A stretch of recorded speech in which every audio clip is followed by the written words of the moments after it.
Assalamualaikum warahmatullahi wabarakatuh. Kembali lagi ya bersama saya di Laksana TV. Buat teman-teman yang belum subscribe, saya mohon dibantu subscribe. Jadi nanti berkembang bersama-sama. Jenengan berkembang, kami berkembang. Jenengan ada kemajuan, kami mampu memanfaatkan hasil ini untuk menolong sesama. Seperti itu ya teman-teman. Jadi jangan lupa subscribe, like, dan komen. Atau mau menanyakan sesuatu perkara apapun silakan. Mudah-mudahan saya mampu menjawab. Untuk kajian kali ini adalah saya mau membongkar rahasia Asmaul Husna ya batinu ya zahir. Sebagaimana asma itu yang selama ini saya amalkan dari guru saya ya. Jadi, tapi jangan dimaknai bahwa ini ijazah yang saya dapat dari guru saya, itu bukan. Artinya ini adalah sesuatu yang diberikan oleh guru saya untuk diamalkan, untuk dijaga. Bunyinya, lafaznya adalah ya batinu ya zahiru. Makna harfiahnya adalah Allah maha gaib, Allah maha tampak. Pemahaman secara filsafah yang saya dapat dari guru-guru saya dulu, bahwa Allah ya batinu adalah Allah maha gaib. Secara filsafah, ketika Allah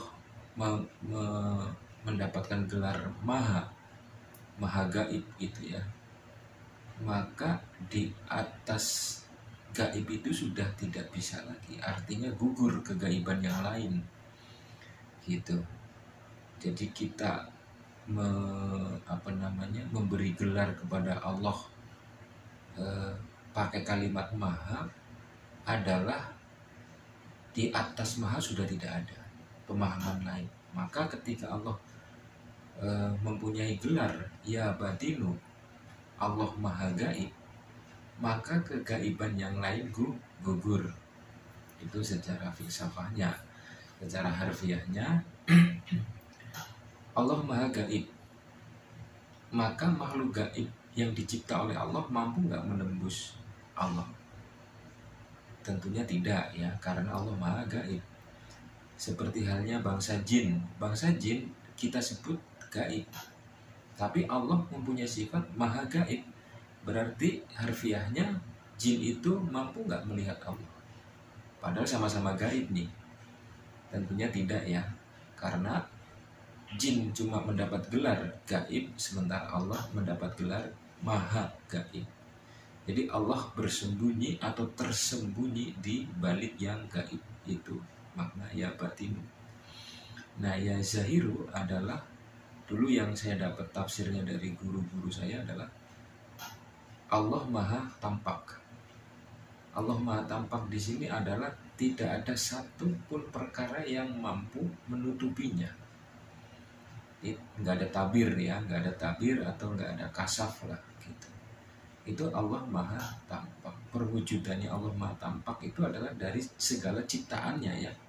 Misalkan bulan kalau malam bisa dilihat padahal jaraknya jauh banget ya.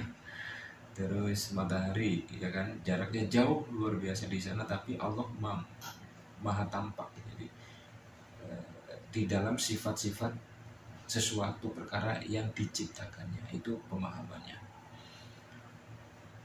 Secara filsafahnya Allahu ya zahiru itu adalah ketika gaib ini mampu ditampakkan oleh yang maha tampak. Seperti misalkan bangsa jin ya, kadang kita melihat penampakan hantu atau penarikan pusaka yang tadinya dari tidak tampak menjadi tampak. Nah itu Allah maha tampaknya ya seperti itu secara filsafat gitu. Tapi secara harfiah Allah maha tampak setampak-tampaknya, tanpa kasaf atau tanpa tirai atau tanpa penghalang, adalah sifat-sifat di setiap perkara yang diciptakannya itu. Mudah-mudahan teman-teman paham ya. Jadi Allah ya batinu, Allah maha gaib. Allah ya zahiru, satu paket dengan ya batinu tadi, Allah maha tampak. Nah apakah Asmaul Husna ya batinu ya zahiru ini mampu dijadikan media untuk menarik pusaka dan membuka gerbang gaib? Pertanyaan berikutnya kan seperti itu ya. Sebelum kita memahami atau menggunakan untuk wasilah seperti itu, kita harus paham dulu. Kita harus paham dulu cara kerjanya Asmaul Husna ya batinu ya zahiru ini. Itu dulu guru saya mengatakan begini, bahwa Allah mengatakan di dalam Al-Quran, setiap kalamku aku jaga sebaik-baik penjagaan. Itu kata guru saya ya dulu, zaman saya masih ngaji. Nah terus saya menanyakan kepada guru saya, bagaimana caranya Allah menjaga setiap kalamullahnya di dalam Al-Quran. Lalu guru-guru saya itu menjelaskan bahwa di setiap satu huruf mushaf Al-Quran itu Allah telah memberi pendamping gaib atau penjaga secara gaib. Mungkin kalau bahasa orang Kejawen itu khodam, kalau bahasanya orang Asma itu mungkin jin penjaga kalamullah. Apa itu bisa disebut malaikat? Saya belum mendapatkan tafsir itu dari guru saya. Yang jelas itu adalah jin pendamping penjaga kalamullah. Jadi sistemnya itu Allah menjaga kalamnya itu adalah dengan menciptakan pendamping gaib di setiap kalamullahnya. Ruhnya dari kalamullahnya itulah bahasa sederhananya. Nah, dulu saya menanyakan kepada guru saya ya, untuk satu hurufnya kalamullah di dalam Al-Quran itu Allah memberi pendamping penjaga itu berapa makhluk? Kata guru saya 10. Tapi saya tidak mengkoreksi lebih lanjut seperti apanya, tapi beliau cuma mengatakan 10 pendamping. Nah berarti kita kembali lagi ke ya batinu ya zahiru. Ya batinu itu ada berapa huruf kan? Ya, ba, ta, nun, alif, mati. Ada 5 ya. Ya batinu ada 5 huruf. Berarti di dalam satu kalimat ya batinu itu ada 50 jin penjaga kalam ya batinu, atau khodam kalau bahasa orang Jawa bilang itu kan, khodamnya ya batinu gitu. Ada 50. Nah itu kita harus paham dulu tuh cara kerjanya dari ya batinu itu. Nah ketika kita sudah mengerti bahwa di dalam satu kalimat ya batinu itu sudah ada penjaganya ya, 50 makhluk itu, bagaimana kita tinggal mengolah rasanya. Kan tadi pertanyaan sebelumnya kan ini tadi, apakah ini mampu untuk membuka gerbang gaib atau menarik pusaka dari media wasilah asma ya batinu ya zahiru tadi kan. Nah kita harus paham dulu seperti apa sih sistemnya gitu, sistem ruh khodamnya itu kan. Nah permasalahannya adalah bagaimana agar si penjaga ya batinu ini mampu senyawa dengan kehendak kita. Nah, itu permasalahannya kan. Berarti kita harus mendapatkan ridho Allah. Kembali lagi bahwa belajar bab gaib itu harus mendapatkan ridho Allah gitu. Karena penjaga ini hanya akan tunduk kepada Allah, bukan tunduk kepada kehendak kita gitu. Maka mengolah rasanya kita yang harus diupayakan. Lebih baik lagi lah tentunya ya, dengan menjaga perilaku gitu. Jadi perilakunya harus benar. Pokoknya orang kalau udah belajar tasawuf kegaiban itu ya harus suka atau tidak benar-benar menjaga perilaku sampai kemudian iblisnya itu nyerah gitu. Ya udahlah saya ngikut kamu aja dam gitu. Harus sampai seperti itu.